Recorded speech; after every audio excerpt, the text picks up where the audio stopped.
شیر مهربان. با سلام و ادب خدمت بینندگان و کاوشگران عزیز.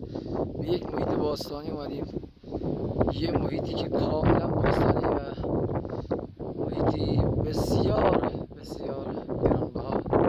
بینندگان عزیز دقت بفرمایید. این سگیا که سنگ سرش روی پایین، یعنی این سنگ رو میزنه. یکم جلوتر بریم کامل این سنگ رو کاملا چشم کله اون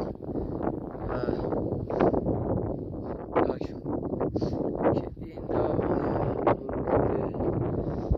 دقیق میاد اون قسمت اون سنگ رو مشاهده بفرمایید. به نزدیک این سنگ بریم. این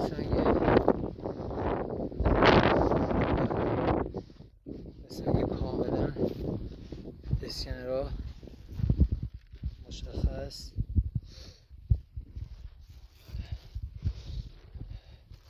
از این ما هم سنگ کامل مشخصه که این سنگ